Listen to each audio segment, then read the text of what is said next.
नमस्कार, चैनल का स्वागत है आपका हमारे यूट्यूब चैनल GWE। तो दोस्तों, आज की हमारी क्लास होगी आधुनिक भारत का इतिहास। आधुनिक भारत के इतिहास में कौन सा हमारा होगा चैप्टर कि भारत में विदेशी कंपनियों का आगमन। ठीक है, इसी चैप्टर से हम कुछ प्रश्न करेंगे जिसमें प्रश्नों की संख्या है 50, जो एकदम इम्पोर्टेंट क्वेश्चंस हैं। ठीक है, तो चलिए क्लास की करते हैं शुरुआत। जय माँ सरस्वती सदा सहाय। तो दोस्तों, अगर आप चैनल पर पहली बार आए हो तो चैनल को सब्सक्राइब जरूर कर देंगे। ठीक है, चलिए क्लास की शुरुआत करेंगे। पहला प्रश्न हमारा आता है कि भारत के दक्षिणी पूर्वी तट पर स्थित इनमें से किस स्थान पर अंग्रेजों ने 1611 ईस्वी में अपना पहला कारखाना खोला। प्रश्न फिर से पढ़ेंगे कि भारत के दक्षिणी पूर्वी तट पर स्थित इनमें से किस स्थान पर अंग्रेजों ने 1611 ईस्वी में अपना पहला कारखाना खोला। तो देखिए, 1611 ईस्वी में अपना पहला कारखाना जो है मसूलीपट्टनम में, अंग्रेजों ने 1611 में अपना पहला कारखाना मसूलीपट्टनम में खोला था। ठीक है, चलिए अगला प्रश्न। इनमें से कौन सा खोजकर्ता भारत आना चाहता था किंतु इसके बजाय 1492 ईस्वी में 1492 ईस्वी में अमेरिका के तट पर पहुंच गया था। देखिए, इनमें से कौन सा खोजकर्ता जो भारत आना चाहता था लेकिन वो अमेरिका के तट पर पहुंच गया, और वो कौन था? Christopher Columbus. कौन था? क्रिस्टोफर कोलंबस था। ठीक है, चलिए अगला प्रश्न है कि गोवा को पुर्तगालियों से स्वतंत्रता किस वर्ष में प्राप्त हुई थी। गोवा को पुर्तगालियों से स्वतंत्रता किस वर्ष में प्राप्त हुई थी? 1961 उसका सही उत्तर हो जाएगा। ठीक, चलिए अगला प्रश्न है, वास्को डी गामा भारत कब आया था। ये तो समझ लीजिए कि ये सबको मालूम है कि वास्को डी गामा भारत कब आया था। कब आया था? 1400, बिल्कुल 1498 ईस्वी में वास्को डी गामा भारत आया था। ठीक, चलिए अब अगला प्रश्न हमारा आता है कि ब्रिटिशों के साथ अलीपुर की संधि पर किसने हस्ताक्षर किया था। ब्रिटिश के साथ, ब्रिटिशों मतलब अंग्रेजों के साथ अलीपुर की संधि पर किसने हस्ताक्षर किया था? अलीवर्दी खान, मिर्जाफर, मीर कासिम या फिर सिराजुद्दौला। तो इसका ऑप्शन डी है, सिराजुद्दौला, यही सही हो जाएगा। ठीक, चलिए अगला प्रश्न हमारा है कि निम्नलिखित में से किस स्थान पर वाडियार राजवंश का शासन था। क्या है? वाडियार राजवंश का शासन था। किस स्थान पर? बिल्कुल मैसूर में था। ठीक है, ऑप्शन सी मैसूर, यही सही उत्तर हो जाएगा। ठीक है, तो अब आता है प्रश्न कि 1799 ईस्वी में श्रीरंगपट्टनम की लड़ाई में अंग्रेजों ने किसे हराया था। देखिए, इसका क्या है कि 1799 ईस्वी में श्रीरंगपट्टनम की लड़ाई में अंग्रेजों ने किसे हराया था। तो श्रीरंगपट्टनम की बात आती है तो आ जाते हैं टीपू सुल्तान। ठीक है, चलिए अगला प्रश्न है कि पुर्तगालियों द्वारा गोवा पर कब कब्जा किया गया था। पुर्तगालियों द्वारा गोवा पर कब्जा कब किया गया था? जी बिल्कुल 1510। ऑप्शन बी 1510 आपका सही उत्तर हो जाता है। अगला प्रश्न है, बंगाल का पहला अंग्रेजी कारखाना 1651 ईस्वी में किस नदी के तट पर स्थापित हुआ था। तो बंगाल की जब बात कर रहा है तो यहाँ पे जब सब आप देखेंगे जो जो नदी है तो बंगाल में है आपकी हुगली नदी। तो हुगली नदी पर ही बंगाल का पहला अंग्रेजी कारखाना जो है स्थापित किया गया था। ठीक, चलिए अगला प्रश्न हमारा आता है, ईस्ट इंडिया कंपनी ने 1608 ईस्वी में भारत के किस शहर में अपना पहला व्यापारिक केंद्र स्थापित किया था। फिर से पढ़ेंगे, ईस्ट इंडिया कंपनी ने 1608 ईस्वी में भारत के किस शहर में अपना पहला व्यापारिक केंद्र स्थापित किया था। तो ये हो जाएगा आपका सूरत। ठीक है, क्या हो जाता है? सूरत हो जाएगा। अगर यही 1611 की बात जब किया था पीछे तो मसूलीपट्टनम में हुई। ठीक है, 1608 ईस्वी में पहला व्यापारिक केंद्र सूरत में खोला गया था। देखिए, अब अगला प्रश्न है कि भारत के समुद्री मार्ग की पहली बार खोज किसने की? भारत की, हाँ, भारत के समुद्री मार्ग की पहली बार खोज किसने की थी? तो बिल्कुल किसने? पुर्तगालियों ने की थी। ठीक है, भारत के समुद्री मार्ग की पहली बार खोज पुर्तगालियों ने की थी। अगला प्रश्न आता है कि इंग्लैंड की रानी को भारत की महारानी घोषित किया गया था। तो कब किया गया था घोषित? 1877 ईस्वी में। ठीक है, इंग्लैंड की रानी को भारत की महारानी घोषित कब किया गया था? 1877 ईस्वी में। अगला प्रश्न हमारा आता है कि वर्ष 1498 ईस्वी में वास्को डी गामा भारत में उतरा था। मतलब कहाँ पर उतरा था? जब 1498 में वास्को डी गामा भारत आया तो वो कहाँ उतरा था? जी बिल्कुल, ऑप्शन सी कालीकट। कालीकट उतरा था। ठीक है, चलिए चलेंगे अगले प्रश्न पे। देखिए, अगला प्रश्न कितना बेहतरीन है। वांडी वाश के युद्ध 1760 में, मतलब आगे डॉट डॉट का मतलब है किसने किसको हराया। वांडी वाश का युद्ध है ये 1760 में, किसने किसको हराया? तो देखिए, जब फ्रेंच ने ब्रिटिश को, ब्रिटिश ने डच को, ब्रिटिश ने फ्रेंच को, जी बिल्कुल, ब्रिटिश ने फ्रेंच को, ब्रिटिशों ने फ्रेंच को वांडी वाश के युद्ध 1760 में आया था। ठीक है, अगर आपको यहाँ पे ऑप्शन में 1759 मिलता है, आप उसे भी लगा सकते हैं। ठीक है, चलिए अगला प्रश्न हमारा आता है कि प्रथम आंग्ल मैसूर युद्ध 1767 से 69 में कौन विजयी हुआ था? तो कौन विजयी हुआ था? जी बिल्कुल, हैदर अली। कौन था? हैदर अली प्रथम आंग्ल मैसूर युद्ध जो है कि 1767 से 69 में हुआ था। इसमें विजयी कौन हुआ था?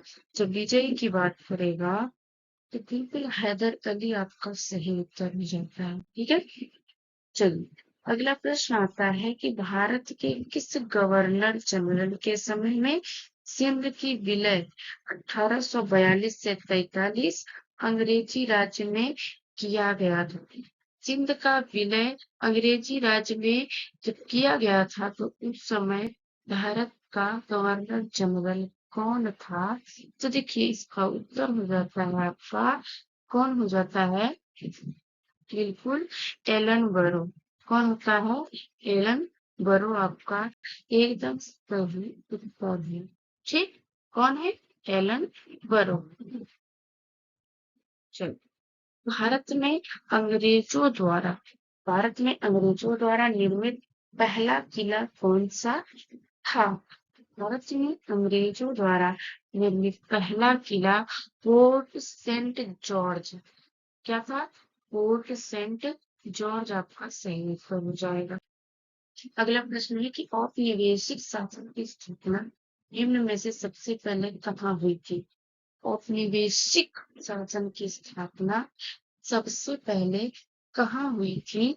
तो ये हुई थी बंगाल में।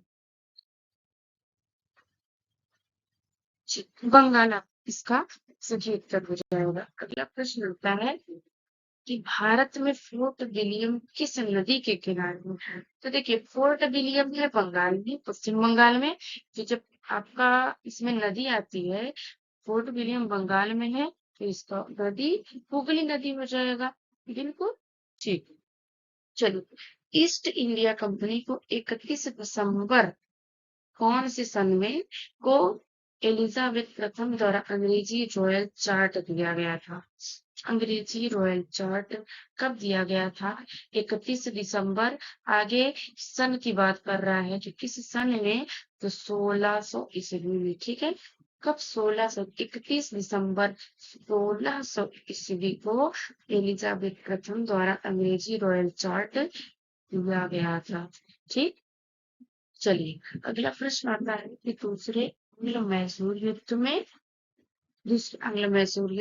गवर्नर जनरल कौन था? तो दूसरे आंग्ल मैसूरी गवर्नर जनरल की बात करेगा तो ये कौन था? वॉरेन हेस्टिंग्स था। और ये वॉरेन हेस्टिंग जो था जिसके ऊपर पहली बार जो है कि महाभियोग लगाया गया था, इसके अलावा किसी का नहीं लगाया गया था।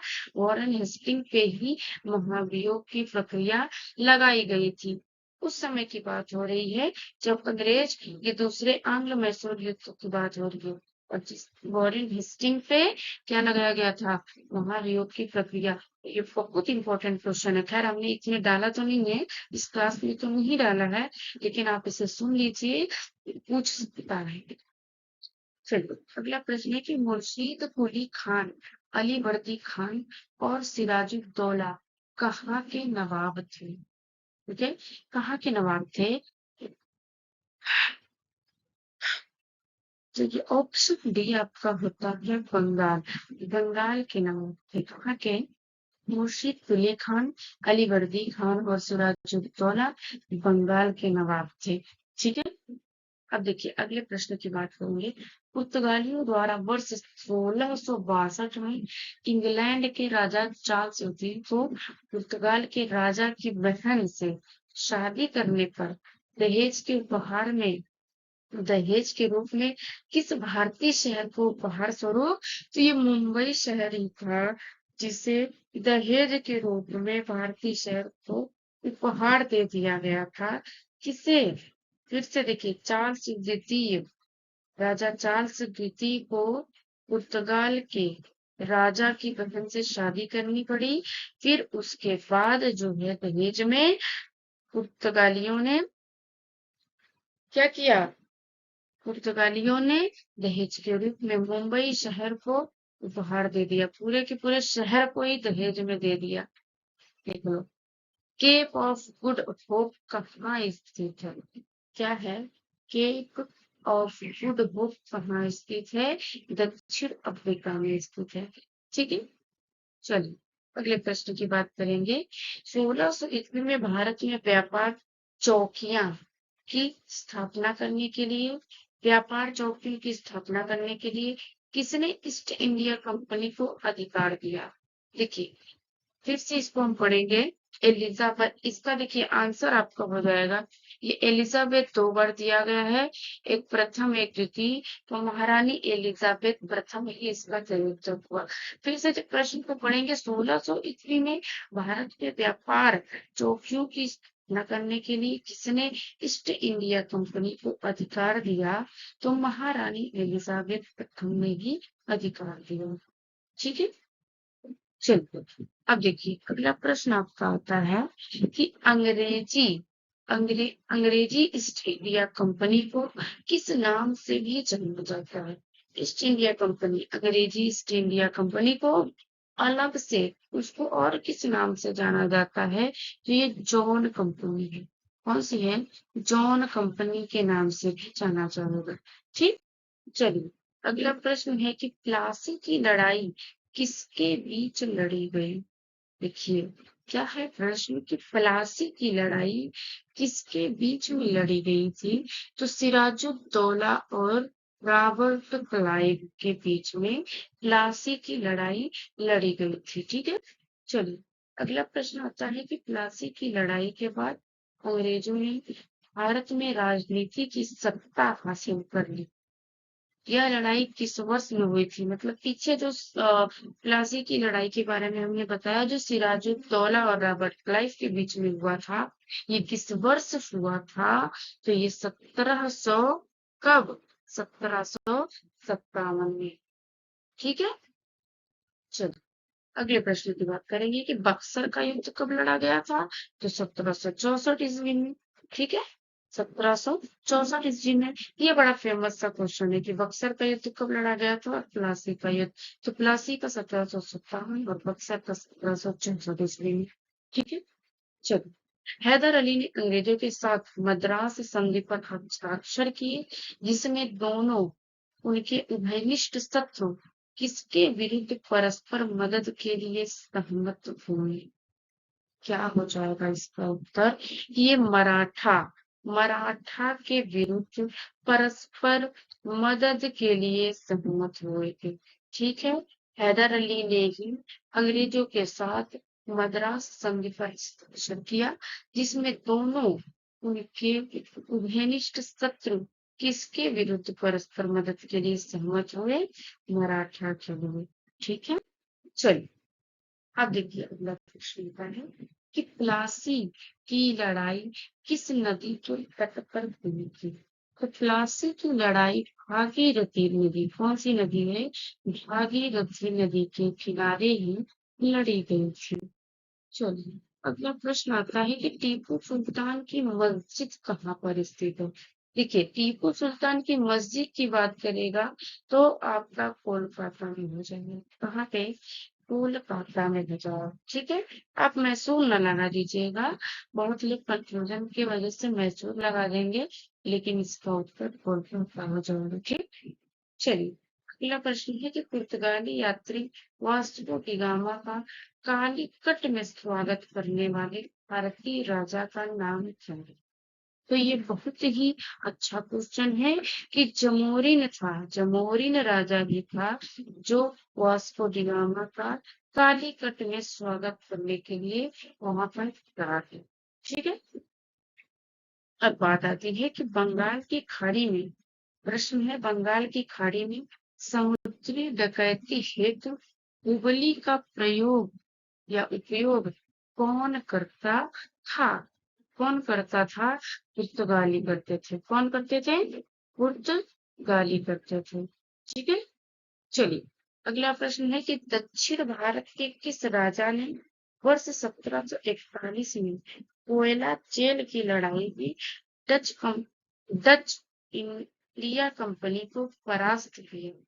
दक्षिण भारत के किस राजा ने वर्ष 1741 में कोयला जेल की लड़ाई में डच इंडिया कंपनी को परास्त किया था? तो ये कौन था? मार्तंड वर्मा। कौन था? मार्तंड वर्मा इसका सही उत्तर हो जाएगा। अगला प्रश्न है कि निम्नलिखित में से कौन सी एक फसल भारत में पुर्तगालियों द्वारा लाई गई थी? देखिए अगर इसमें किस फसल की बात करेंगे जो पुर्तगाली लाए थे तो मिर्च हो जाएगा, तंबाकू अगर रहता तो तंबाकू हो जाता, काजू अगर रहता तो काजू हो जाता। ये सारी फसलें, ये सब कुछ पुर्तगालियों द्वारा ही भारत में लाया गया। ठीक है, तंबाकू, काजू भी रहेगा, मिर्च आपके सामने नजर आ ही गया है। चलिए अगला प्रश्न है, अपने शासन के दौरान अंग्रेज किसानों को मद्रास में किस फसल को उगाने के लिए मजबूर करते रहे? तो ये चावल जो है मद्रास में चावल की फसल करने के लिए अंग्रेज जो है मद्रास में सबको क्या करते थे? मजबूर कर देते थे कि फसल को उगाइए। अगला प्रश्न हमारा आता है कि डच ईस्ट इंडिया कंपनी ने किस वर्ष अपनी फैक्ट्री पटना में स्थापित की? कहाँ पे? पटना में स्थापित की। तो 1632 ईस्वी में। कब? 1632 ईस्वी में इसका सही उत्तर हो जाएगा। अब आएंगे हम अगले प्रश्न पे। भारत में अंग्रेजों द्वारा यात्रियों के यात्रियों के लिए रेलवे की शुरुआत किस वर्ष की गई थी? तो देखिए रेलवे की शुरुआत हुई थी 1853 में लॉर्ड डलहौजी के समय में। डलहौजी ने भी 1853 में रेलवे की शुरुआत की थी। ठीक है, थाने से शुरुआत हुई थी, बिल्कुल थाने से। वर्ष 1793 में बंगाल, बिहार और उड़ीसा में किसकी शुरुआत की गई? वर्ष 1793 में बंगाल, बिहार और उड़ीसा में किसकी शुरुआत की गई थी?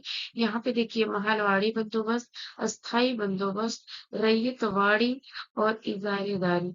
तो यहाँ पे स्थाई बंदोबस्त आपका सही उत्तर हो जाएगा। ठीक है जी, बंगाल, बिहार और उड़ीसा में स्थाई बंदोबस्त था महलवाड़ी की बात करेंगे तो ये आपका हो जाएगा पश्चिम के साइड, उत्तर पश्चिम के साइड महलवाड़ी और रैयतवाड़ी प्रथा ये दक्षिण तरफ, भारत के दक्षिण की तरफ रैयतवाड़ी प्रथा का शुरुआत हुआ।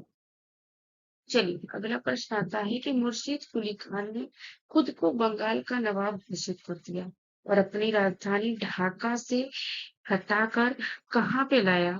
ढाका से हटाकर कहाँ पे लाया? मुर्शिदाबाद लेके हुए, वहां पर मुर्शिदाबाद। ठीक है, मुर्शीद कुली खान की बात भी हो रही है, इसने खुद को बंगाल का नवाब घोषित किया और अपनी राजधानी ढाका से हटाकर कहाँ कर दी? मुर्शिदाबाद कर दी। ठीक, चलिए अगले प्रश्न की बात करेंगे। निम्न में से कौन ब्लू वाटर पॉलिसी जिसे नीला जल योजना भी कहते हैं से संबंधित है? ये किसने लाया था? ये जो ब्लू वाटर पॉलिसी है ये किसने लाया था? तो किसने लाया था ये जो है फ्रांसिस्को डी अल्मीडा ने लाया था। ठीक है, किसने? फ्रांसिस्को डी अल्मीडा ने लाया था। क्या? Blue water policy. अगला प्रश्न जब आएगा कि फ्रांसीसी ईस्ट इंडिया कंपनी ने भारत में अपना कारखाना सबसे पहले कहाँ स्थापित किया था? तो इसका उत्तर हो जाता है सूरत। क्या हो जाएगा? सूरत हो जाएगा कि फ्रांसीसी ने अपना पहला कारखाना कहाँ स्थापित किया था? सूरत में। चलिए अगला प्रश्न आता है कि अंग्रेजी शासनकाल में भारत का कौन सा क्षेत्र अफीम उत्पादन के लिए प्रसिद्ध था? तो अफीम उत्पादन के लिए बिहार प्रसिद्ध थी। ठीक है, क्या था? बिहार प्रसिद्ध थी। अब देखिए अगले प्रश्न की बात करेंगे कि अंग्रेजों ने भारत में क्षेत्र को प्रांतों में विभाजित किया, बंगाल, मुंबई और मद्रास, जिन्हें क्या कहा जाता था? जिन्हें क्या कहा जाता था? इसे प्रेसिडेंसी कहा जाता था। ठीक है, बंगाल, मुंबई और मद्रास, जिन्हें क्या कहा जाता था? प्रेसिडेंसी कहा जाता था। ठीक, चलिए अगला प्रश्न है कि ईस्ट इंडिया कंपनी की प्रथम फैक्ट्री कहाँ स्थापित की गई थी? तो ये कौन कहाँ हो जाएगा? सूरत हो जाएगा। शायद ये 2 बार क्वेश्चन हो गया, लेकिन कोई बात नहीं है, आपके लिए अच्छा ही है। ईस्ट इंडिया कंपनी की प्रथम फैक्ट्री कहाँ स्थापित की गई थी? सूरत में। ठीक है, सूरत में स्थापित की गई थी। बात करेंगे अगले प्रश्न की। निम्न में से कौन सा भारत आने वाला पहला अंग्रेजी जहाज था? पहला अंग्रेजी जहाज कौन था जो भारत आया था? तो ये हो जाएगा रेड ड्रैगन। क्या हो जाएगा? रेड ड्रैगन आपका सही उत्तर हो जाता है। ठीक, चलिए अगला प्रश्न है कि अरब व्यापारियों ने लाल सागर और भूमध्य बंदरगाहों के माध्यम से भारतीय वस्तुओं को किस देश में भेजा था? किस देश में भेजा था? तो यूरोपीय, क्योंकि यहाँ पे यूरोपियों का ही आगमन हुआ था। ठीक है, तो भैया यहाँ के सारे माल तो ये अपना यूरोप में ही तो भेजेंगे। जी बिल्कुल। चलो अगला प्रश्न है कि भारत में पुर्तगाली सत्ता की वास्तविक नींव रखने वाले महान पुर्तगाली गवर्नर कौन थे? महान पुर्तगाली गवर्नर थे तो ये अल्बुकर्क हो जाएगा। सबसे महान अल्बुकर्क है पुर्तगाली में, जिसे वास्तविक नींव रखने वाला एक शासक कहा जाएगा। ठीक है, चलिए अगला प्रश्न है कि हैदराबाद राज्य की स्थापना किस वर्ष की गई थी? हैदराबाद राज्य की स्थापना किस वर्ष की गई थी? 1724 ईस्वी में। ठीक है, तो दोस्तों आशा करते हैं आपको क्लास बहुत पसंद आई होगी और सारे क्वेश्चन भी बहुत ही एकदम सेलेक्टिव क्वेश्चन है जो अब तक पिछली परीक्षाओं में आए हुए हैं, वही प्रश्न हम इस क्लास में लेते हैं। तो दोस्तों अगर क्लास पसंद आई हो, प्रश्न पसंद आई हो तो आप क्लास को लाइक करेंगे और दोस्तों में शेयर करेंगे। ठीक है, चलिए अगर चैनल पर पहली बार आए हो तो चैनल को सब्सक्राइब जरूर कर लेंगे आप। ठीक है, मिलते हैं अगली क्लास में। Thank you.